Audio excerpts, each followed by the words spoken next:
Right. అయితే కేసీఆర్ దగ్గరికి వచ్చి బాగుందా అని పలకరించారు రేవంత్ రెడ్డి గారు.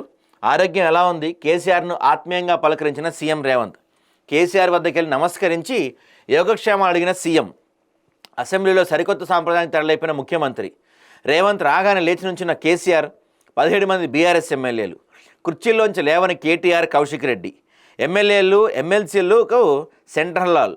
మేము ప్రతి సభ్యుడిని గౌరవిస్తాం, ఎందుకు వెళ్ళిపోయారో కేసీఆర్ని అడగండి. మీడియాతో ఇష్టాగోష్ఠిలో సీఎం రేవంత్. కానీ మంచి షూర్ యార్కర్లు వేస్తున్నాడండి రేవంత్ రెడ్డి మాత్రం. ఇట్లా షూర్గా యార్కర్లు సప్పని ఇసురుతున్నాడు. బౌల్డ్ అవుతున్నారు ప్రతిపక్షం వాళ్ళు.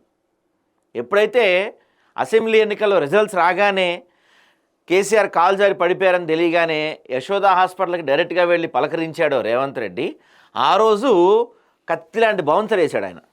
వీళ్ళు తప్పించుకోలేకపోయారు. నిన్న మాత్రం అద్భుతమైన యార్కర్ వేశాడు. నిన్న మాత్రం సూపర్ యార్కర్. ఒక్కసారిగా మొత్తం మారిపోయింది. దీన్ని వీళ్ళు డిఫెండ్ చేసుకోలేకపోయారు. పైపెచ్చి వాళ్ళు కూర్చొని ఇంకొంత ఆయుధం ఇచ్చారు వీళ్ళకి. సో తెలంగాణ శాసనసభలో అరుదైన దృశ్యం ఆవిష్కృతమైంది. కాంగ్రెస్ ప్రభుత్వం ఏర్పడిన తర్వాత 2 ఏళ్లలో 6 సార్లు అసెంబ్లీ సమావేశాలు జరిగాయి. తాజాగా సోమవారం శీతాకాల సమావేశాలు ప్రారంభమయ్యాయి. సభ కొలువుదీరడానికి కొద్ది నిమిషాల ముందు ముఖ్యమంత్రి రేవంత్ రెడ్డి విపక్ష నేత కేసీఆర్ను ఆప్యాయంగా పలకరించారు. ఉదయం 10:30 గంటలకు మాజీ ముఖ్యమంత్రి బీఆర్ఎస్ పక్ష నేత కేసీఆర్ సభలోకి వచ్చారు. ఆ తర్వాత 1 నిమిషానికే సీఎం రేవంత్ రెడ్డి సభలోకి ప్రవేశించారు. లోపలికి రాగానే ఆయన తన స్థానంలో నుంచి కేసీఆర్కు నమస్కరించారు.